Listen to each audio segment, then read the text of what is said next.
But still to come here on Joy FM Newsnight, the NPP majority in Parliament backs down attempt to get the Speaker to recall Parliament, opting instead to focus on electioneering activities following the Speaker's decision to decline the majority leader's request. The Speaker of Parliament has taken Parliament as his personal property. As and when it pleases him, he opens Parliament.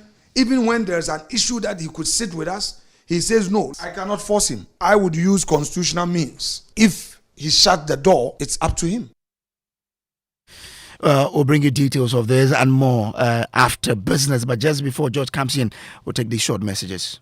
All right, so welcome back from the break. And George Weafe is here with business. George, what's coming up in business? Well, coming up, the International Arbitration Court to rule on Tullow Oil's $400 million tax charge by the Ghana Revenue Authority by the end of this year. And Ethiopian Airlines set to commence direct flight from London to Kumasi, Prempeh, the first international airport, from next Tuesday. The business news on Newsnight is brought to you by MTN Business. Welcome to the new world of business. Kingdom Books and Stationery, Syntestanks and Pepsodent, Herbal and Charcoal. Let's now settle for the details. An international arbitration court in London is expected to rule on Tullow Oil's $400 million tax charge by the Ghana Revenue Authority by the end of this year. Details in the following report. This update was captured in Tullow Oil's trading released to its investors in London today. The oil exploration noted that, depending on the outcome of the ruling, that could impact on its 2024 financials. Tullow, in October 2021, filed a request at the International Chamber of Commerce contesting the tax charge by the Ghana Revenue Authority. However, the Ghana Revenue Authority is insisting that it stands by the work done on Tullow when it comes to taxes due Ghana. However, a lot of industry watchers are worried about the impact of this move in Ghana's to attract fresh investment into the sector in these challenging times. And that is a Business Desk report. Now, the Ghana Airport Company has announced that Ethiopian Airlines is set to commence direct flight from London Gatwick to Kumasi, Prempeh, the first international airport, that is next Tuesday. The notice from the Ghana Airport Company revealed that the flight will take off from 2 a.m. that is that day in London Gatwick and should land at the Kumasi International Airport at 9 a.m. Now, Joy Business earlier this year reported that Ethiopian Airlines was one of those international carriers working to commence direct flights to the Kumasi International Airport. Now, oil exploration firm Springfield has revealed that it is waiting for government direction on their next move when it comes to commercial oil production. Now, this was after established that its Afina well has significant oil flow to aid commercial production. There is more in this report. Springfield, together with its partners yesterday, established that its Afina oil well has significant oil flow to aid commercial production. It has also revealed that there is some connection between its well and that of the Italian oil firm Eni. However, Springfield has told Joy Business that it has not been withdrawn. Therefore, it needs government blessing before anything can be done. Joy Business understands that there are still some discussions ongoing between Springfield and the Italian oil firm Eni. Therefore, it's early days yet to rule out any measure. If Springfield is able to commence full-scale production, it will be one of the few indigenous firms in the country to venture into commercial oil production. And that is a Business Desk report. Now, finance lecturer Elikuli Magboloyo is raising concerns about the timing for introducing the Ghana gold coin. The product went on sale this week after the Bank of Ghana released the pricing guideline for the coin. But Professor Magboloyo says that the recent development in the investment phase could impact on demand for the coins. Given what we call investor psychology, a lot of investors bought gold in gold from the number one company, and most of them lost their money. Those were ill-advised investments anyway, but people may not understand the difference between what they invested in terms of buying gold from number one in quotes and buying this that has been introduced by the Bank of Ghana. And so I'm not sure it's actually the best time to introduce it because the investor psychology may not be receptive. And in terms of how I may have done this, I would have probably done TF rather than physical gold, an exchange traded fund. Still, you're still getting exposure to gold, but you actually don't hold the physical gold. It's a security that is based on gold. Okay, and that provides many of the advantages like liquidity.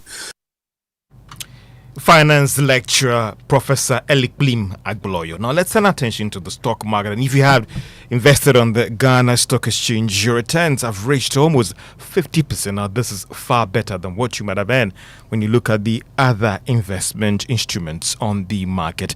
And on PM Express Business Edition tonight, you're looking at the city's recovery and sustainability concerns, and also the December general elections and how that is impacting on the business environment. To be engaging the president of the Ghana Association of Industries, Dr. Humphrey Yimdake.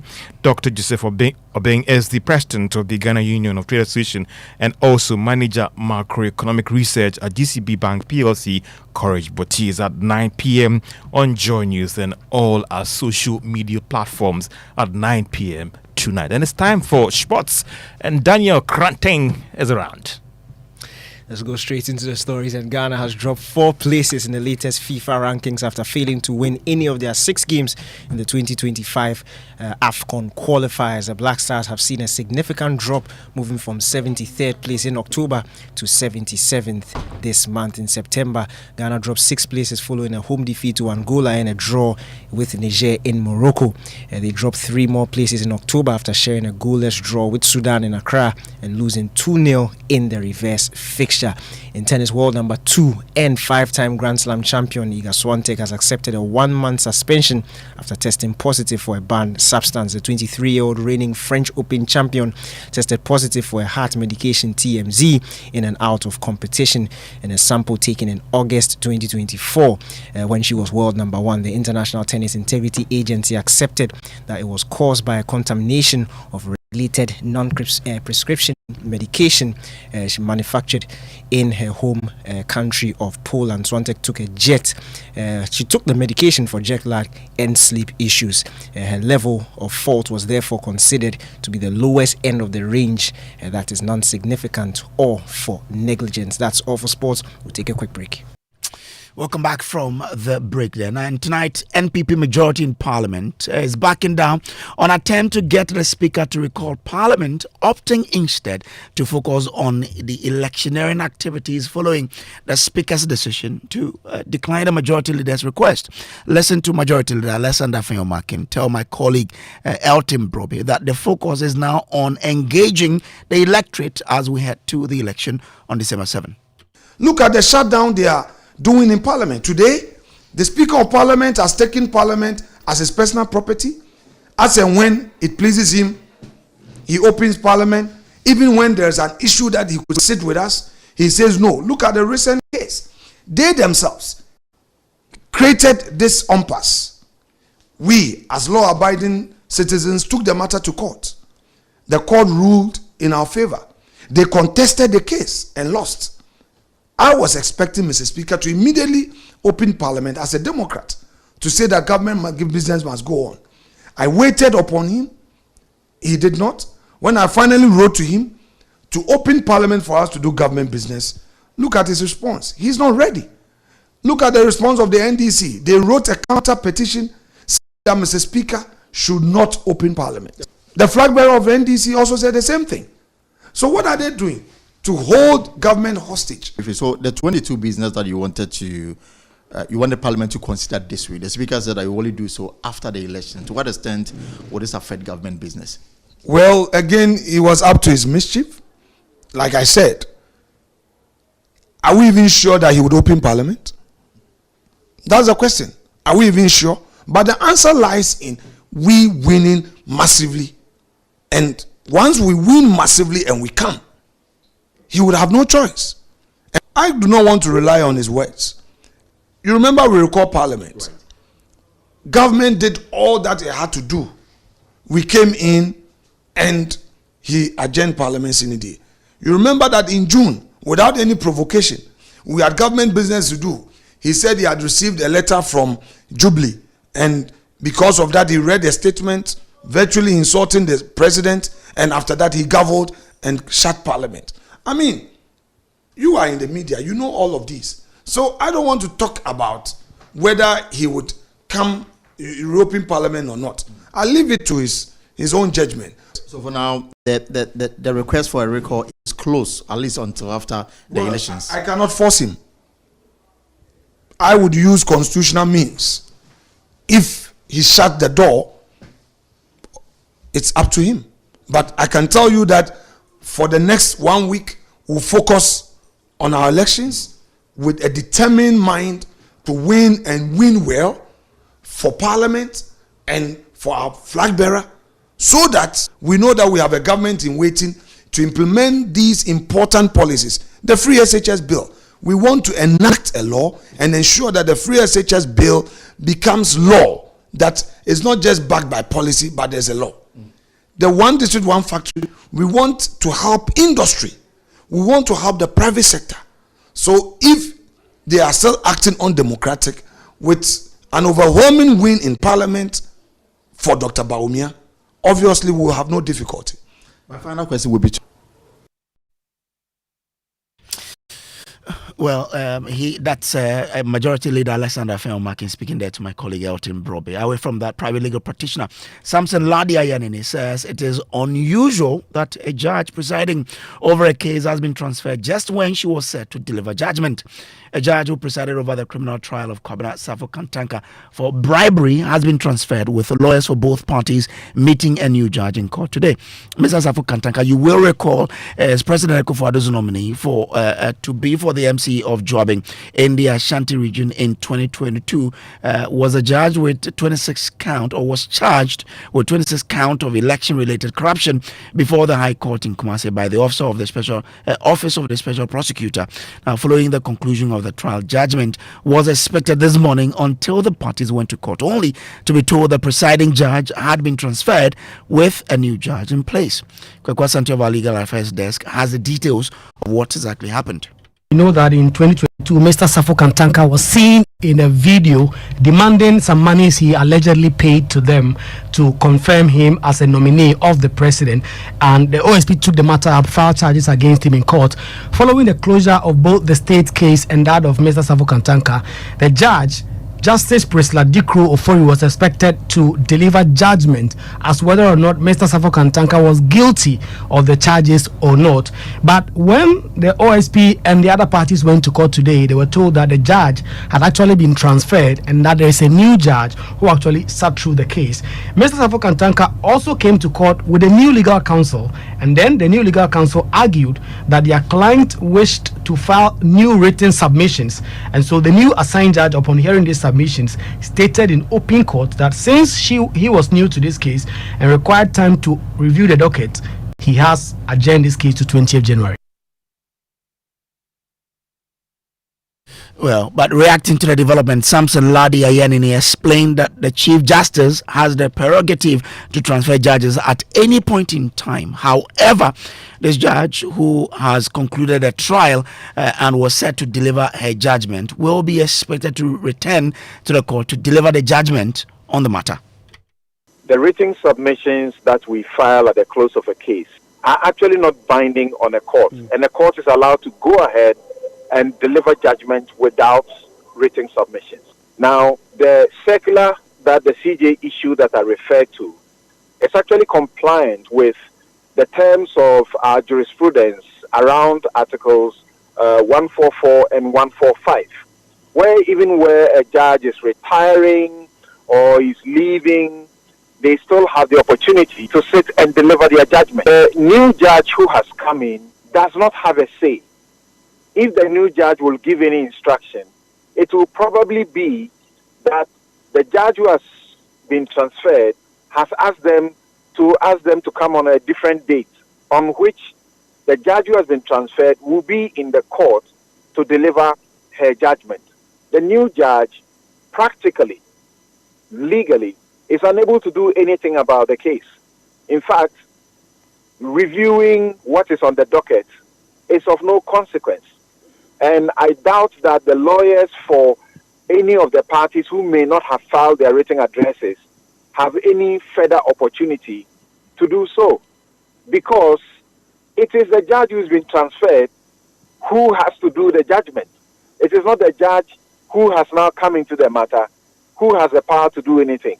It is the judge, the substantive judge, who heard the substantive matter to the end. It may not be regular, but it is not unusual. So I'm doing a trial, and we take an adjournment. Within a matter of a week, we return, and the judge who is doing the matter has been transferred. A new judge is appeared. That judge now has to adopt the record of proceedings so that she can continue. That may delay the trial a bit. But once the trial is over, as in this case, where a date for judgment has been set, and lawyers have filed their written addresses, which the judge is not bound by any way, then it is the judge who has been transferred who will deliver the judgment, not the new judge who has come into the court. It used to be the case that there was the opportunity for the new judge, on the instructions of the judge who has been transferred, to read the judgment, not do anything. Just read the judgment of the one he or she has succeeded. But last year, the CJ issued a directive reversing that kind of situation because it was bringing issues. So when the judge is transferred, the warrant of transfer includes instructions for that judge to return to the courts where that judge has dealt with substantive matters. Let's do the election headquarters now. And in our constituency lens today, we focus on Eswojaman constituency in the eastern region, where reduced cost of living and fixing unemployment are the major issues that will inform the choices of electorate. Carlos Caloni has more. In today's edition of Constituency Lens, we bring you the political dynamics from one of the swing constituencies here in the eastern region. We're talking about the Eswojaman constituency. Since 1992, the NPP has actually won this particular seat twice, while the NDC won it 5 times. Now, the current MP, Thomas Ampem Nyako, is actually seeking a 3rd term, having won the previous election, that is the 2020 election, by a margin of 1,220 votes. He secured 24,439 votes compared to his opponent's 23,201 votes in the 2020 election. Now, in percentage terms, he garnered 51.30%, while his opponent, Paul Ansah, managed 48.70%. Now, with a projected voter population of over 60,000 for this particular constituency, where will this constituency lean in December?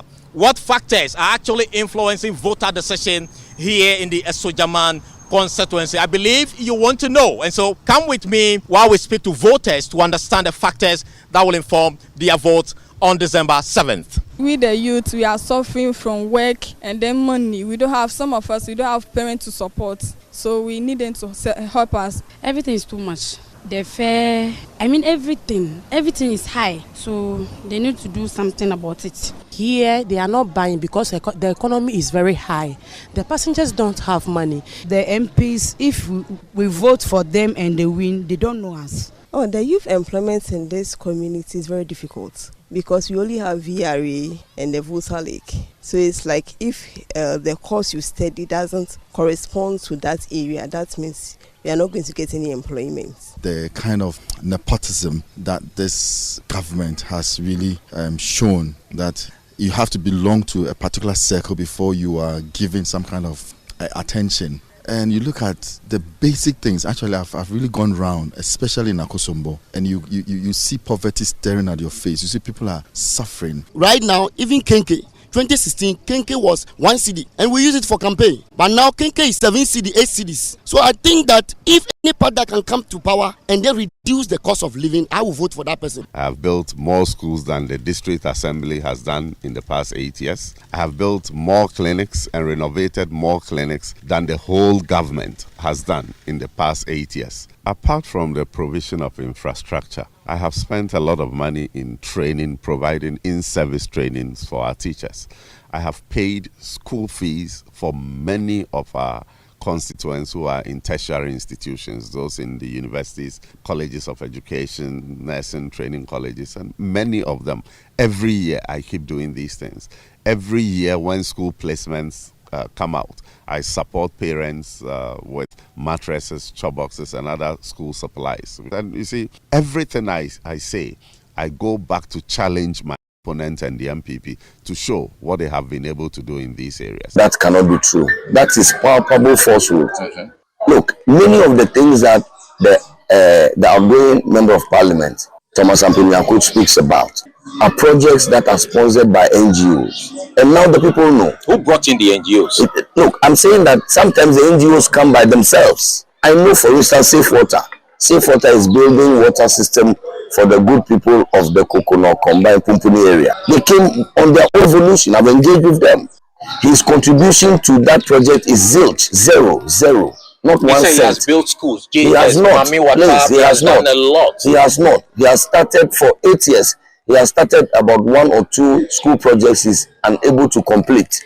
Are these not achievements? For 8 years, 1 or 2 uncompleted school projects. Member of Parliament, receiving our gate fund, receiving our health insurance fund. Indeed, for many voters here in the Esojaman constituency in the eastern region, the high cost of living is their major concern. It's going to be one of the driving forces that will inform the way they vote on December 7th. While the NDC and the NPP have been outlining the way and means they're going to solve these concerns that the voters are raising. From Esojaman constituency here, this has been your constituency lens with me, Carlos Kaloni.